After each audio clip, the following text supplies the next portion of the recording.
small white flags planted on the national flag.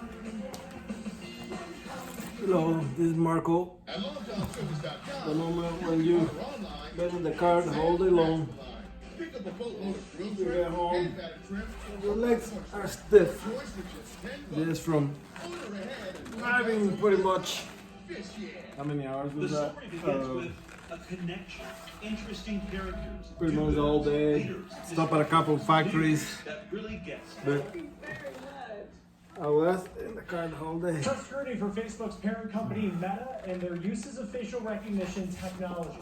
Texas's Attorney General is suing Meta for hundreds of billions of dollars.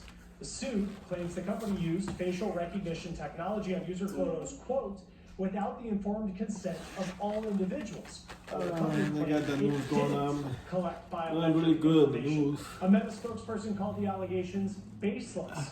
Last year, the company settled a similar lawsuit in Illinois for $650 million. I think the state really goes after these companies now because they are basically enforcing So, these laws. Stretching these And muscles right other here. states don't have that, so they can't really sue Muscles right in the same way, here. at least. This is part of a broader push against the use Then of facial stretch these recognition muscles right technology. here. Recently, the IRS said it would Doing stop this. forcing taxpayers to use facial recognition software from IDV in order to And file taxes. The forward. IRS initially said the deal would help with data security, but leaders backtracked, saying they understood the concerns that had been raised. Well, I think there's several concerns. One is that The other side. the data could end up in the wrong hands, right? Somebody could hack Meta or hack the And then IRS. I'm gonna try to go below Not me, the fear my that hip. governments may get access to that data and use it for the wrong purposes, potentially use it for, targeting certain groups or certain people. butterflies. So what can we do to protect ourselves? Experts say it may be too late. Facial recognition software and databases are already available for purchase.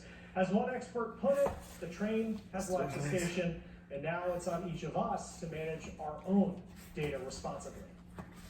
A former Indianapolis Colts player is making a name for himself off When the you're field 57, and in the kitchen. all your David bones crack. Bond is now an entrepreneur, offering several cookie flavors for pickup and delivery each week. Bondo's Cookies officially opened in October. Before starting his business, Bond says his first batch didn't turn out so great, but his competitiveness Then put led your him two hands to keep together, practicing and bend learning. down. The Warren Central graduate is now thankful for the community's support here in Indianapolis. I decided to continue to practice day in, day out as much as I could during the time, and it eventually turned into something that people loved, and I just kept it going, and now started also Bondo's Cookies. help with the hips. People are loving the cookies and also the concept of bonding people together.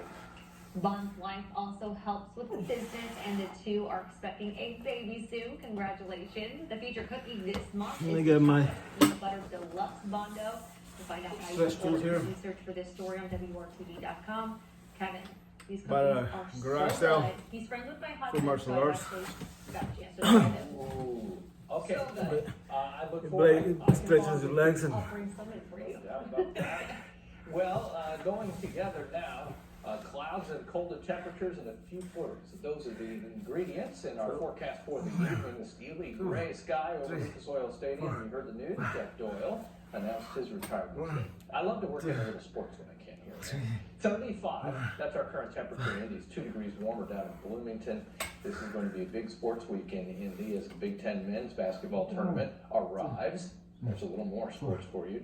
There are the flurries around the metro area. Flurries and very light precip like this, not a great target for the radar. Let's go bigger here. The showers and thunderstorms that we experienced last night into the early overnight hours, now way off to the east, as you can see from New England all the way down to Atlanta. Look what's happened to the warmth that's been pushed to the coast.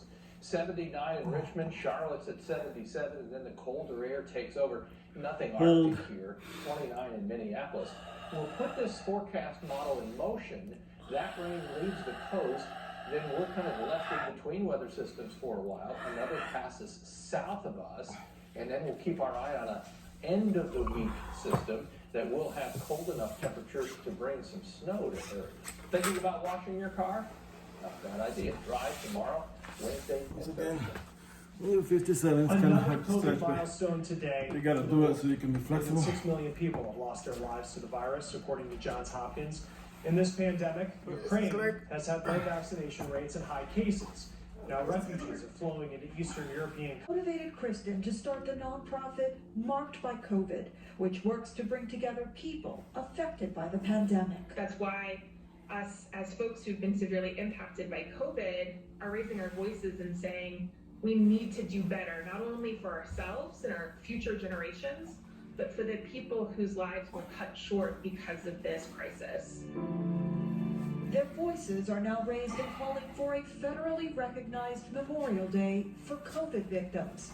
The proposal calls for it to fall every year on the first Monday in March. March will always be, for us, the month that COVID came to the United States and changed our lives forever. There's so much grief from it that needs honoring and expression. And that expression is actually healing. It's part of our mental health. Brad Wolf is the founder and executive director of Reimagine, a nonprofit that helps people confront grief and mortality. There have been temporary national memorials to COVID victims like this one last year, made up of 15 days from first cough to last breath. It was June 2020. There were no treatments for COVID, no vaccines, and in the end, for her dad, no going home from the hospital. It was the most horrible experience. Small white flags planted on the National Mall.